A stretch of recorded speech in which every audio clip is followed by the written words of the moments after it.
নমস্কার, সনাতন ধর্মকথা চ্যানেলে আপনাদের সবাইকে স্বাগত। আজ ফাল্গুন মাসের ৭ তারিখ, শুক্রবার, শুক্লপক্ষের তৃতীয়া তিথি। মহাভারতের আদি পর্বে ২২৫তম অধ্যায়ে অর্জুনের গাণ্ডীব লাভ পর্ব শুরু করব।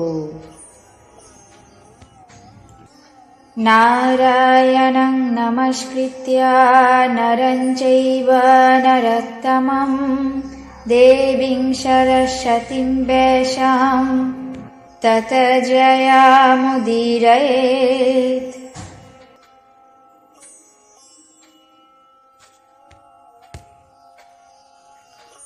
অগ্নিদেব বরুণদেবকে আহ্বান করে অর্জুন এবং কৃষ্ণকে সমস্ত অস্ত্রশস্ত্র প্রদান করতে অনুরোধ করলেন। পার্থ গাণ্ডীব দ্বারা এবং কৃষ্ণ চক্র দ্বারা মহৎ কর্ম সম্পন্ন করবেন। বরুণদেব অগ্নির প্রার্থনায় সম্মত হয়ে যশ কীর্তি বর্ধন সমস্ত অস্ত্রশস্ত্র তাদেরকে প্রদান করলেন। ওই রথ সুবর্ণ অলঙ্কারে ভূষিত, রক্তবর্ণ, মহাবেগশালী, গান্ধর্ব অশ্বগণে সংযোজিত ছিল। এটি সমস্ত যুদ্ধ উপকরণে সংযুক্ত। দেব দানবের অজেয়, সর্বরত্ন সুশোভিত। দেবশিল্পী বিশ্বকর্মা ওই রথ নির্মাণ করেছিলেন। মহারাজ সোম ওই রথে আরোহণ করে দানবগণকে পরাজিত করেছিলেন।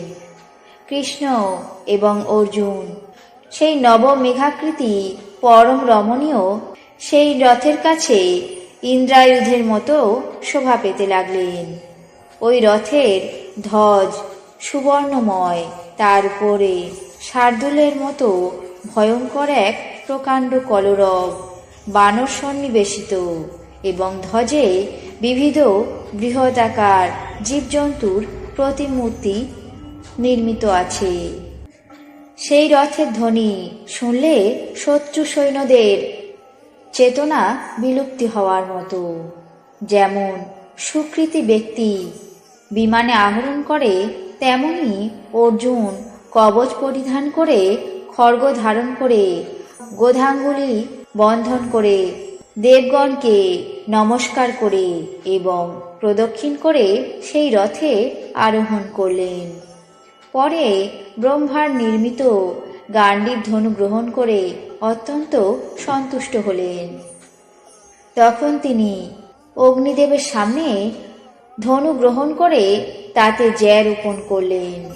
জ্যা রোপণের সময় এমন ভয়ঙ্কর শব্দ হতে লাগলো যে তার সেই শব্দ শুনে সকলের মন ব্যথিত হয়ে উঠল। কুন্তিপুত্র অর্জুন রথ, ধনু এবং অক্ষয় তুনি প্রাপ্ত করে অত্যন্ত সন্তুষ্ট হলেন। তারপর ভগবান অগ্নিদেব কৃষ্ণকে সুদর্শন প্রদান করলেন এবং বললেন, হে মধুসূদন, তুমি এই চক্র দ্বারা যুদ্ধে দেব দানবদেরকে অনায়াসে পরাজিত করতে পারবে। কি মানুষ, কি দেবতা, কি রাক্ষস, কি পিশাচ, কি দৈত্য, কি নাগ, তুমি যুদ্ধে যারা সর্বাপেক্ষা অধিক প্রভাসম্পন্ন তাদেরকে পরাজিত করতে সমর্থ হবে। হে মাধব, তুমি শত্রুর প্রতি যতবার এই চক্র নিক্ষেপ করবে ততবারই শত্রু নিপাতিত হয়ে তোমার হাতে আসবে। পরে বরুণদেব কৃষ্ণকে দৈত্য অন্তকারিণী কৌমোদকী নামে এক গদা প্রদান করলেন। ওই গদার শব্দ বজ্র নির্ঘোষের মতো ভয়ঙ্কর। তখন অস্ত্রশস্ত্র সম্পন্ন রথে আরোহণ করে কৃষ্ণ এবং অর্জুন অগ্নিদেবকে বললেন, হে ভগবান, এখন আমরা সমস্ত সুর অসুরদের সঙ্গেও যুদ্ধ করতে পারব। ইন্দ্রদেব একা সর্পদের রক্ষার জন্য যুদ্ধ করে আমাদের কি পরাজিত করতে পারবেন? এক চক্রপাণি যুদ্ধে ভ্রমণ করে সমস্ত অস্ত্রশস্ত্র ভঙ্গ করে বিজয় লাভ করতে পারে। আমি আবার গাণ্ডীব ধনু এবং অক্ষয় তুনি নিয়ে যুদ্ধে প্রবৃত্ত হয়েছি। অতএব হে অগ্নিদেব, আপনি খাণ্ডব বনের চতুর্দিকে প্রজ্বলিত হয়ে নির্ভয়ে তা দগ্ধ করুন। আমরা আপনাকে সাহায্য করছি। ভগবান অগ্নিদেব কৃষ্ণ এবং অর্জুনের সঙ্গে মিলিত হয়ে তৈজস রূপ গ্রহণ করে সপ্তশিখা বিস্তার করে চতুর্দিকে প্রজ্বলিত হয়ে খাণ্ডবরণ্য দগ্ধ করতে লাগলেন। সেই সময় যুগান্তকালের মতো মনে হতে লাগল। মেঘের গভীর নির্ঘোষের মতো প্রজ্বলিত আগুনের শব্দ শুনে সমস্ত জীবজন্তু কম্পিত হয়ে এদিক ওদিক দৌড়াতে লাগল।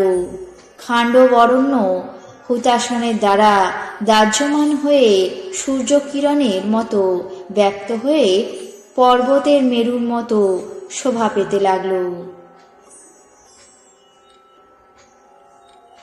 আজ মহাভারতের আদি পর্বের 225তম অধ্যায়ে অর্জুনের গাণ্ডীব লাভ পর্ব এখানেই শেষ করছি।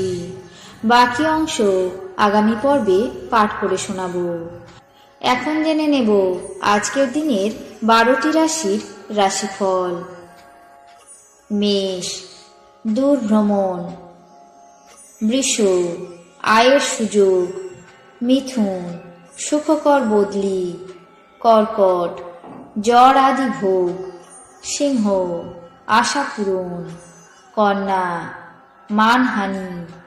তুলা, হঠাৎ প্রাপ্তি।